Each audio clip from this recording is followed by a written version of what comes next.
Olá, meus alunos do terceiro ano, tudo bem com vocês? Hoje nós faremos uma correção no livro de Ciências da página 102 a 104. Mas para entendermos direito o que é perguntado, nós vamos ler as páginas anteriores. Acompanhe comigo aí na página 100 e 101. Tecnologia, ciência e deficiência visual. A ciência e a tecnologia têm desenvolvido alguns recursos e equipamentos para melhorar a qualidade de vida das pessoas com deficiência visual, proporcionando mais acessibilidade a elas. Veja alguns exemplos. Nós temos aqui, primeiro, olha, a rua, tá? Já foi modificada. E nós vamos ter, o que é uma acessibilidade? É um conjunto de ações e recursos e equipamentos que permitem o acesso das pessoas com alguma deficiência às atividades e aos espaços públicos do cotidiano. Ou seja, é o que permite com que elas consigam ir e vir com segurança. Para tornar mais seguro o deslocamento das pessoas com deficiência visual nas ruas, várias cidades criaram leis que determinam a implantação de calçadas que possuam faixas de alto relevo, que são essas faixas vermelhas aqui. Essas calçadas auxiliam os cegos a seguir algum trajeto, percebendo com a bengala a proximidade da rua. Os cães-guias são escolhidos entre aqueles que são mais fáceis de treinar e passam cerca de 1 ano em treinamento. Depois de treinados, eles vão viver com a pessoa com deficiência visual, ajudando-a em várias atividades, como atravessar ruas, desviar de buracos, obstáculos, encontrar a saída e a entrada de diferentes lugares, localizar banheiro, entre outros. Aqui nós temos o cão-guia. Ele é um cão treinado para auxiliar essas pessoas no deslocamento que elas fazem. Isso é muito importante. Existem aplicativos e programas para celulares, tablets e computadores que ajudam o dia a dia de pessoas com deficiência visual. Por exemplo, há um aplicativo que permite que pessoas ajudem os cegos a resolver alguns problemas como ler uma etiqueta, um rótulo, uma conta, a validade de um produto. Ou há outro aplicativo que reconhece e fala o nome dos objetos que os cegos queiram saber. Existem ainda aplicativos que leem a tela do computador ou do celular, transformando o texto em som, e outros que ampliam imagens e textos, facilitando a leitura de pessoas com baixa visão. Existem alguns GPS que orientam as pessoas com deficiência visual a saber onde estão e a chegar a locais desejados. Muito bacana, não é? Esses aplicativos foram criados para auxiliar essas pessoas com deficiência visual, e isso é muito importante.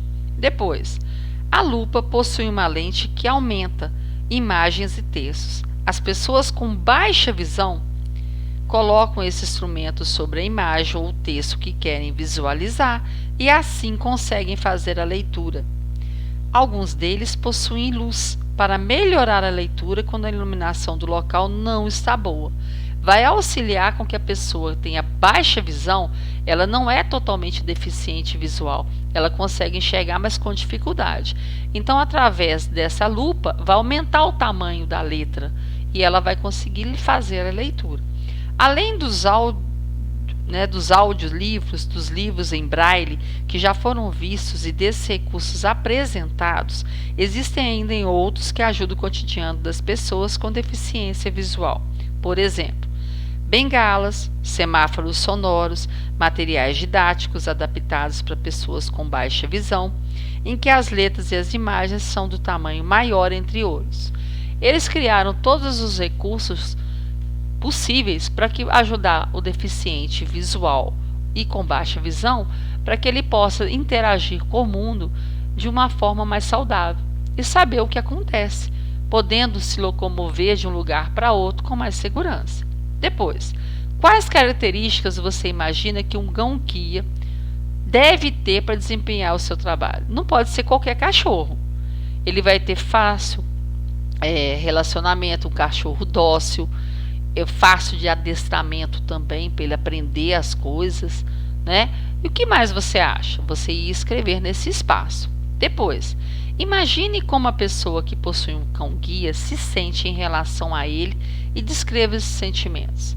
Eu acredito que ela deve ficar muito feliz com esse animal, porque é um animal que está ajudando, que vai auxiliar a pessoa a fazer determinada atividade. E isso é muito bacana, não é mesmo? Depois, você descobriu que existe um recurso que facilita o deslocamento de pessoas com deficiência visual, as calçadas com faixas em alto relevo. Juntamente com um colega, pesquise. Você vai pesquisar sozinho porque nós estamos em isolamento social, infelizmente ainda, né? Mas depois nós vamos trocar as ideias. Existem calçadas com faixas de alto relevo nos bairros onde você costuma passar? Sim ou não? A Prefeitura de Belo Horizonte, ela monitorou, fez um projeto cobrando, né, que as pessoas modifiquem as calçadas através desse alto relevo. Então, se a pessoa estiver fazendo uma reforma na calçada, ela já vai ter que colocar esse alto relevo. E ela marcou de 1 a 2 anos para que as outras pessoas possam se adaptar colocando também. Não é obrigatório ainda, mas daqui a 1 ou 2 anos vai passar a ser obrigatório. Então vai ajudar de uma forma melhor, né, para o deficiente. Se não existem, escreva uma explicação à prefeitura da sua cidade sobre a importância desse recurso. A prefeitura já tomou a providência, a prefeitura de Belo Horizonte. A de Contagem não, mas a de Belo Horizonte já. Ela já determinou essa portaria que daqui a 1 ou 2 anos todo mundo já tenha na sua calçada esse piso de alto relevo, para facilitar o ir e vir dessas pessoas.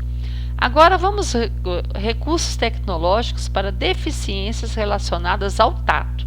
Então vamos ver. Quando uma pessoa nasce sem um membro ou o perde por algum motivo, o sentido do tato é prejudicado, já que as extremidades do corpo são áreas mais sensíveis e por isso muito importantes para esse sentido. Nesses casos, o que se pode fazer é fabricar o modelo de braço, mão, perna ou pé. Entretanto, esse membro artificial não possui tato, embora possa ser confortável, articulado e permitindo os movimentos. Geralmente são chamados de próteses. A pessoa, por algum motivo, um acidente, alguma coisa que tenha acontecido com ela perde um membro, nesse caso um braço, uma mão, pé, uma perna, e ela coloca uma prótese. Essa prótese, ela não sente como uma mão verdadeira, uma mão real. Ela simplesmente vai compor o corpo da pessoa para não ficar ausente aquela parte, mas ela é artificial. Depois, existem alguns modelos de membros artificiais bem parecidos com os naturais. Apesar de ser o tato um sentido muito difícil de ser reproduzido, cientistas de várias partes do mundo realizam pesquisas que possibilitem a criação de peles artificiais.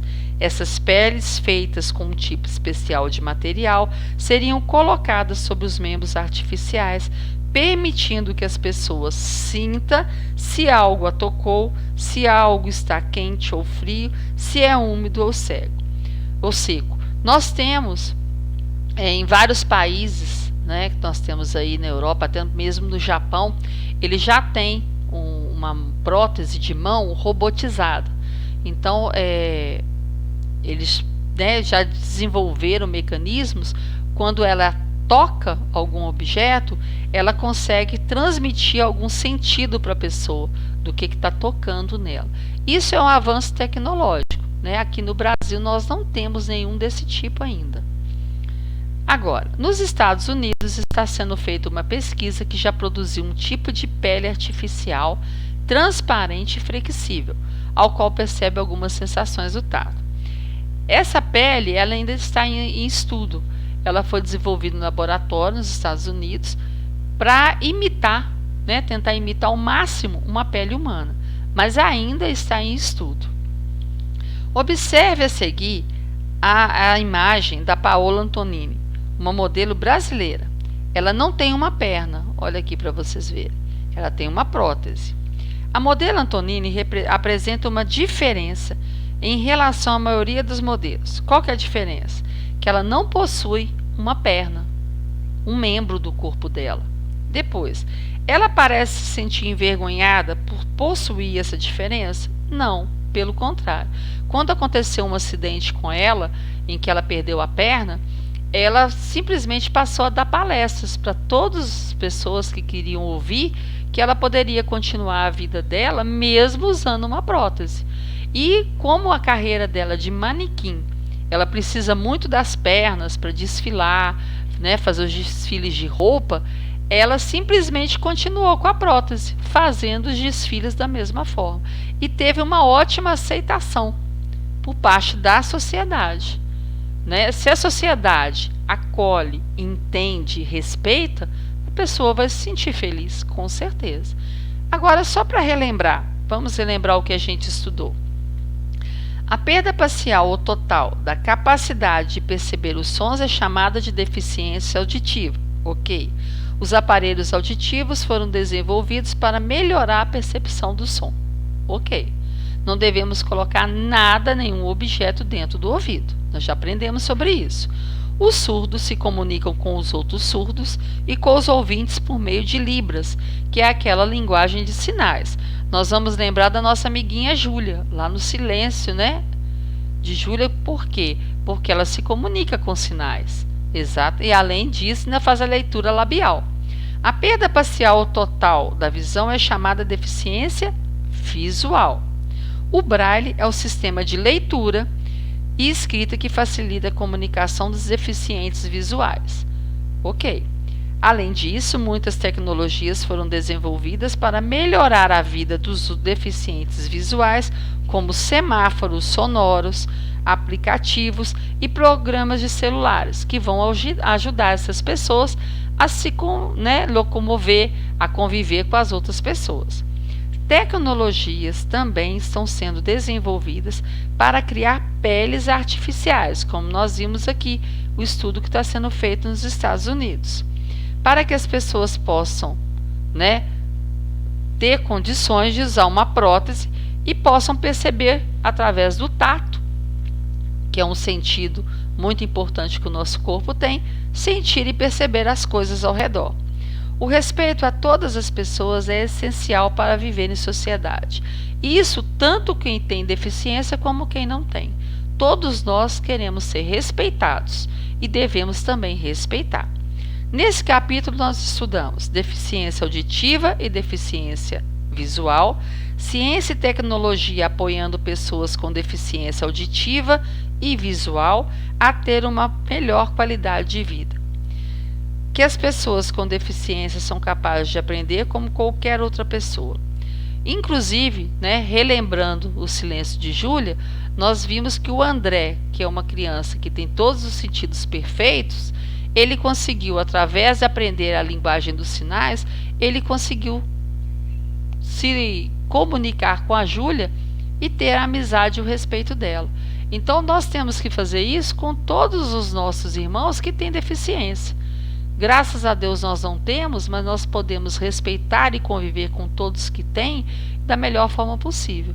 E a sociedade ela deve criar formas que esses deficientes possam conviver em sociedade sem se sentir marginalizados, sem se sentir ofendidos, sem ter preconceito. Porque o preconceito ele faz mal para toda a sociedade. E o deficiente ele tem agora inúmeras tecnologias a favor. Antigamente era muito difícil o deficiente se locomover. Hoje ele já tem facilidades que o ajudam. Ele não precisa tanto depender das pessoas para fazer as coisas que ele deseja. Então isso é muito importante, que a pessoa se sinta capaz e principalmente que ela se sinta feliz. Nós sabemos que para ter uma visão e uma audição perfeita, a gente tem que ter os cuidados corretos, visitar o médico sempre que a gente precisa e principalmente não colocar objetos nem a mão suja. Isso é muito importante. Os cuidados com a higiene, elas vão garantir a saúde do nosso corpo. Não deixe de fazer a correção, não deixe de fazer um trabalho bem feito. Confie em você e até a próxima.